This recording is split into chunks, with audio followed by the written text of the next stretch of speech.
जय माता दी दोस्तों, जय माता दी। प्रेम से बोलो जय माता। ब्रह्मचारिणी माता की जय। कल मैंने कम के दिन थोड़ा सा ही प्रथम पाठ का अध्याय किया था। आज प्रथम पाठ का आज पूरा अध्याय करेंगे।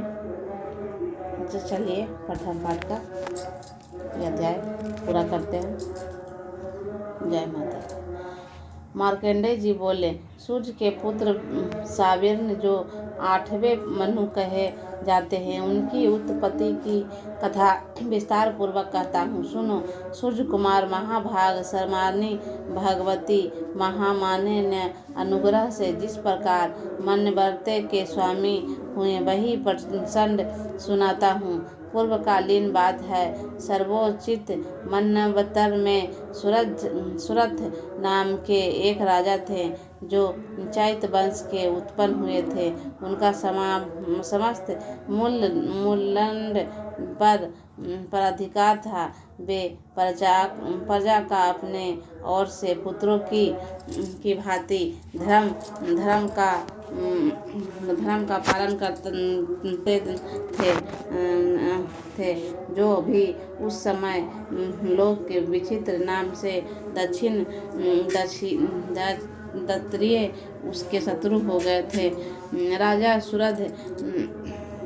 राजा सुरध दंडनीय बड़ी प्रबल थी। उनका शत्रुओं के साथ संहार हुआ। यद्यपि लोग विनाशी भी सब संख्या में कम थे, तो भी राजा सुरध युद्ध में उनके परास्त हो गए। तब वे युद्ध भूमि से अपने नगर लौट आए और केवल अपने देश के राजा को राज होकर रहने लगे। किंतु वहाँ भी उस प्रबल शत्रुओं ने उनके समस्त महाभाग राजा सुरध पर आक्रमण कर दिया। राजा का बल क्षीण हो चला था, इसलिए उनका दुष्ट बलवान एवं दुराप्रभाव मंत्री योग से वहाँ उनकी राजधानी में भी राजकीय सेना और खजानों का हाथिया लिया। सुरध का प्रबंध नष्ट हो चुका था, इसलिए वे शिकार खेलने बाहर घोड़े पर सवार होकर अकेले ही एक घने जंगल में चले गए। वहाँ उन्होंने भी प्रबल मेघ मुनि का आश्रम देखा, जहाँ तिनके ही हिंसक जीव परम शांत भाव से रहते थे। मुनि ने बहुत ही शिष्य पर उनकी शोभा बढ़ा रहे थे।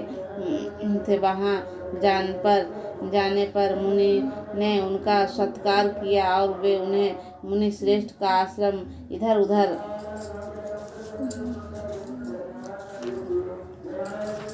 इधर उधर विचरते हुए कुछ काल तक रहे। फिर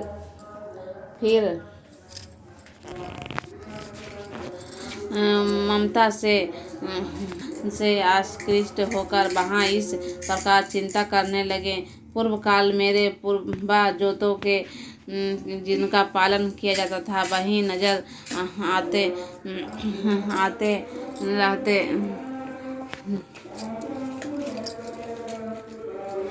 नजर आज मुझसे रहित है। पता नहीं मेरे दुराचारी मृतजन उनकी धर्म पूर्व रक्षा करते थे या नहीं, जो सदा मंद की वर्षा करने वाले और शूरवीर वह मेरा प्रधान हाथी और शत्रुओं अधीन होकर न जाने को से भोगता है। जो लोग मेरे कृपया धन और भोजन पाने से सदा मेरे पीछे पीछे चलते थे, निश्चय ही अब दूसरों राज्यों का अनुसरण करते होंगे। उन अवस्थीय लोक के द्वारा सदा खर्च करने के कारण अत्यंत कष्ट से जमा दिया हुआ मेरा यह खजाना खाली हो जाएगा। ये तथा उनकी भी कई बातें राजा सुरध नियंत्रण सोचते रहते थे। कि एक दिन उन्होंने वहाँ विप्रव मेघ से आश्रम ने निकट एक वैश्य को देखा और उसने पूछा, भाई तुम कौन थे और तुम्हारा आने का क्या कारण है? तुम क्यों शोकग्रस्त हो और आने पर भी दिखाई दे रहे हो, अनमने से दिखाई दे रहे हो? राजा सूरथ ने प्रेम पूर्वक कहा। तुम वचन सुनकर ईश्वर विनीत भाव से उनको प्रणाम करके कहा। वैश्य बोले, राजन, मैं धनियों की कुल से उत्पन्न एवं वैश्य हूँ। मेरा नाम समाधि है। मेरे दुष्ट स्त्री पुत्रों ने धन के लोभ से मुझे घर से बाहर निकाल दिया है। मैं इस समय धन, स्त्री और पुत्रों से वंचित हूँ। मेरे विश्राम 20 बंधुओं से मेरा ही धन लेकर मुझे दूर कर दिया, इसलिए दुखी होकर मैं वन में चला आया हूँ। यहाँ रहकर मैं इन बातों नहीं जानता कि मेरे पुत्रों की, स्त्री की और सज्जनों की कुशल है या नहीं। इस समय घर में कुशल से रहते हैं अथवा उन्होंने कोई कष्ट है। वे मेरे पुत्र कैसे हैं? क्या मैं सदाचारी हूँ अथवा दुराचारी हो गए हूँ? राजा ने पूछा, जिन लोभी स्त्री तुम आदि ने धन के कारण तुम्हें घर से निकाल दिया, उसके प्रति तुम्हारे चित्त में इतना स्नेह बंधन क्यों है? वैश्य बोले, आप मेरे विषय में जैसी बात करते हैं यह सब ठीक है, किंतु क्या करूं? मेरा मन निष्ठुरता नहीं धारण करता। जिन्होंने धन के लोभ से पढ़कर पिता के पति के प्रेम, आत्मीय जनक से प्रति अनुष्ठा को तिलाक से मुझे घर से निकाल दिया भी मैं,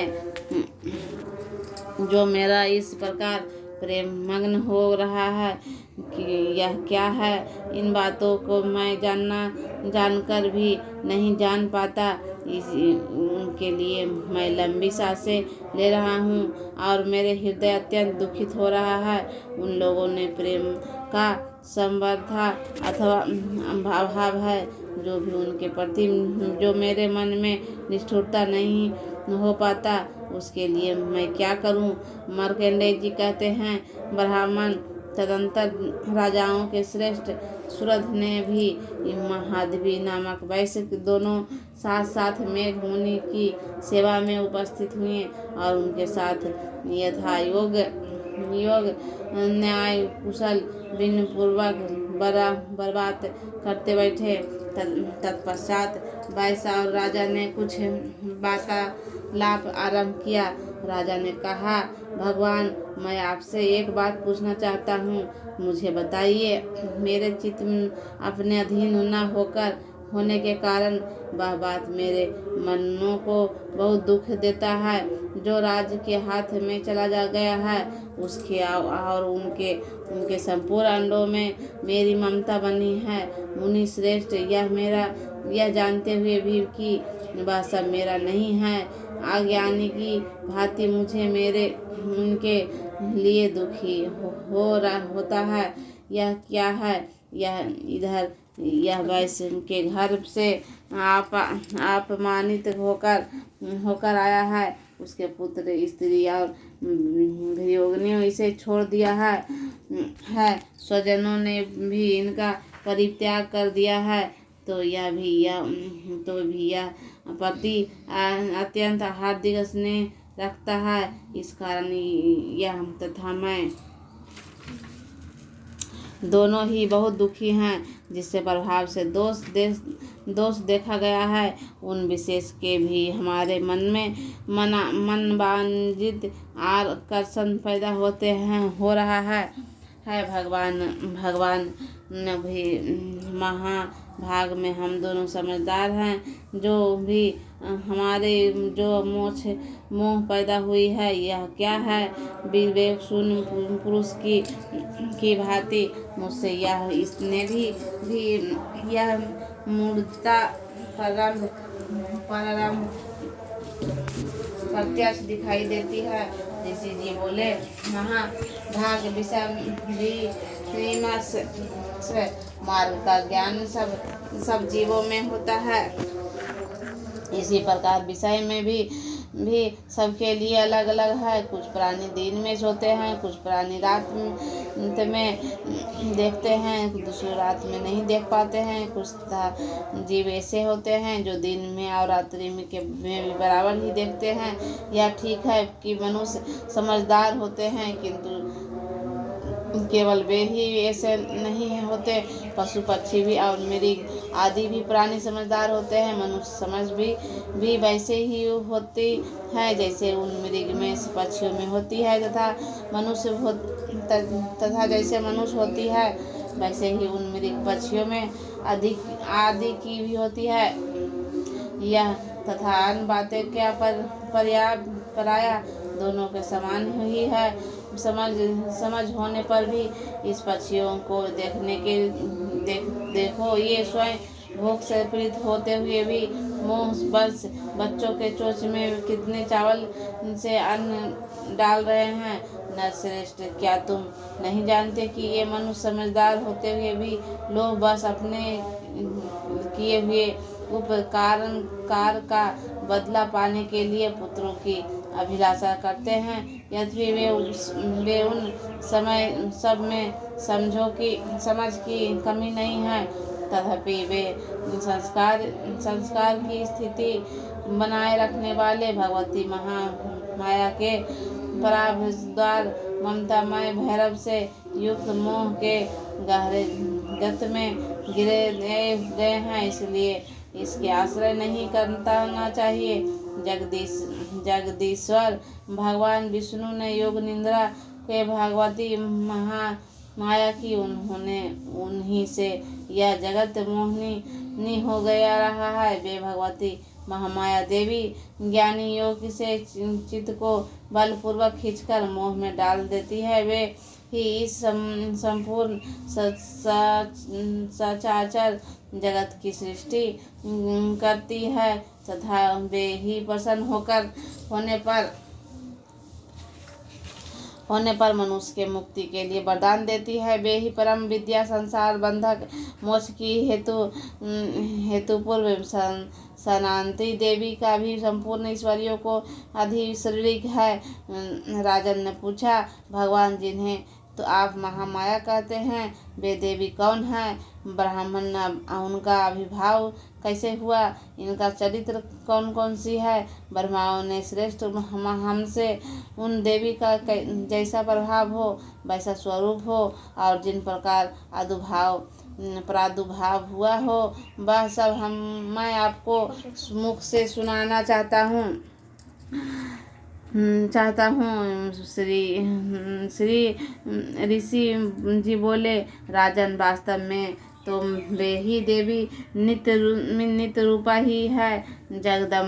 संपूर्ण जगत के उन्हीं का रूप है, तथा उन्होंने समस्त विश्व को व्याप्त कर रखा है।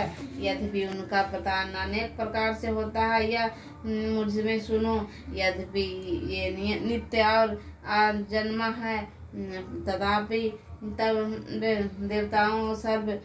देवताओं का सिद्ध करने के लिए प्रकट होती है।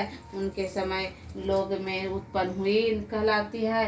कल्प के अंत में जब संपूर्ण जगत एकाग्र नर्व में निमग्न हो जा रहा था, और वे प्रभु भगवान विष्णु शेषनाग की सैया बिछाकर योग निद्रा आश्रय से सो रहे थे, उस समय उनकी कानों में मैल से दो भयंकर असुर उत्पन्न हुए, जो मधु और कैटभ नाम से विख्यात हैं। वे दोनों ब्रह्मा जी वध करने की तैयारी हो गया। भगवान विष्णु नाभि। वे दोनों ब्रह्मा जी के वध करने के लिए तैयार हो गया। भगवान विष्णु ने नाभि कल के विराजमान प्रजापति ब्रह्मा जी ने जब उन दोनों भयंकर असुरों को अपने पास आया और भगवान को सोया हुआ देखा, तब एकांतित होकर उन्होंने भगवान विष्णु पर जागने के लिए उन्होंने नेत्रों के निवास करने वाली योग निद्रा स्वप्न आरंभ कर दिया, जो वृक्ष की आधिश्वरी जगत को धारण करने वाली संसार पालन और संसार रहने वाले तथा तेज स्वरूपा भगवान विष्णु की अनुपम शक्ति है। और वहीं भगवती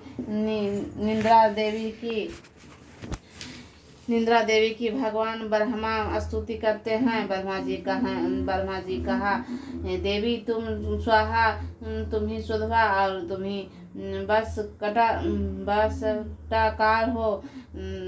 स्वर में तुम्हारे ही स्वरूप है। तुम ही जीवनदायिनी सुधा हो। नित्य अक्षर प्रभाव से आकार, उकार, मकार, इस तीनों समानों के रूप में तुम्हें स्थित हो। इस प्रकार तीन माताओं के अतिरिक्त भी बिंदु रूप नित्य धर्म मात्र हैं, जिनका विशेष रूप से उच्चारण नहीं किया जा सकता है। वही तुम ही हो। देवी तुम ही संध्या सावित्री तथा परम जननी हो। देवी तुम ही इस विध ब्राह्मण को धारण करती हो। तुम ही इस जगत की सृष्टि होती हो। तुम ही से इनका पालन होता है और सदा तुम ही कल्प से अंत में सबको अपना ग्रास्त बना लेती हो। जगदम्बई देवी इस जगत की उत्पत्ति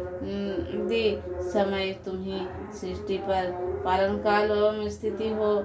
तुम कल्याण में समस्त संसार रूपे धारण करने वाली हो। तुम ही महाविद्या, महामाया, महामेघा, अस्मिता, महामोह रूपा महेश्वरी और महासुर हो।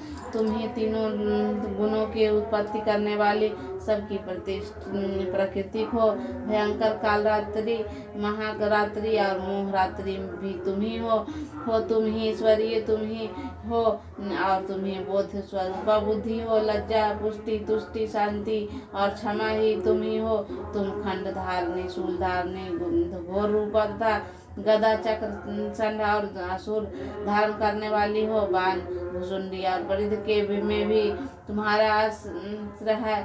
तुम सौभ्य और सौम्यतरत हो। इतना ही नहीं, जितने भी सौभ्य एवं सुंदर पदार्थ है उन सबकी अपेक्षा तुम अत्यधिक सुंदरी हो।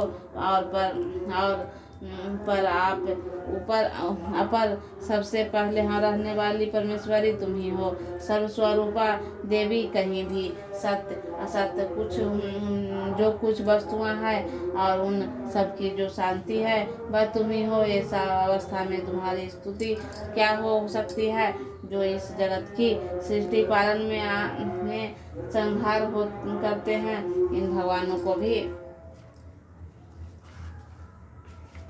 कि जब तुमने निंद्रा के अधीन कर दिया हो।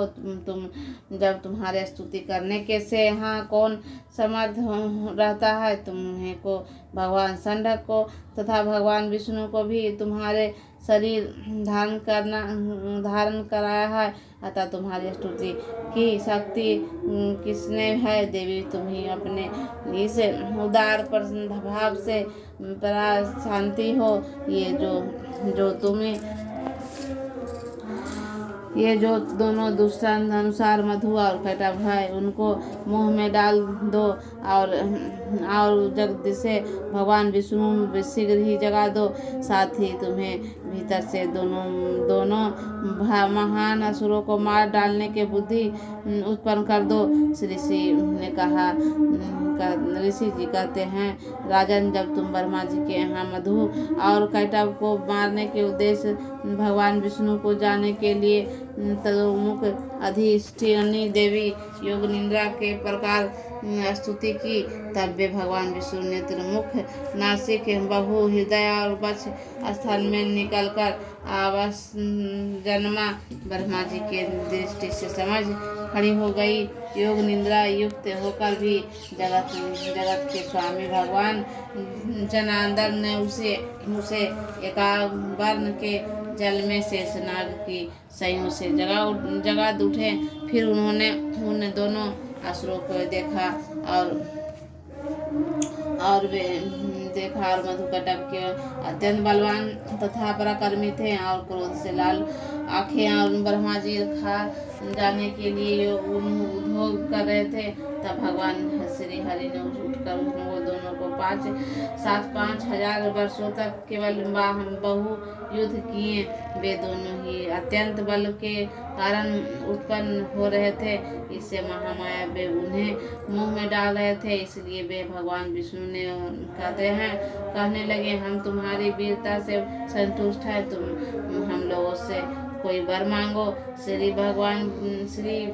भगवान बोले, यदि तुम दोनों मुझ पर प्रसन्न हो तो अब मेरे हाथों मारे जाओ। बस इतना सा ही है, मैंने वर मांगा है, यहाँ दूसरे के लिए वर से क्या लेना। ऋषि जी कहते हैं, इस प्रकार धोखे में आ जाने पर जब उन्होंने संपूर्ण जगत के जल देखते हैं, कमल नयन भगवान से पूछा, जहाँ पृथ्वी जल में डूबी हुई न हो, वहाँ सूखा स्थान हो, भाई हमारा वध करो। ऋषि जी कहते हैं, तब तथास्तु कहकर शंख चक्र और गदा धारण करने वाली भगवान ने दोनों मस्तक अपने जगह पर रखकर चक्र से काट डाले। इस प्रकार ये दो देवी महामाया ब्रह्मा जी स्तुति करने पर स्वयं प्रकट हुई और वे पुनः तुमसे ही प्रसन्न हो प्रभाव का वर्णन करता हुआ सुनो। इस प्रकार श्री मार्कंडेय जी सर्वांगिक मन्वंतर की कालथाएं अत्यंत देवी महामाया मधुकटक वध नामक पहला अध्याय पूरा।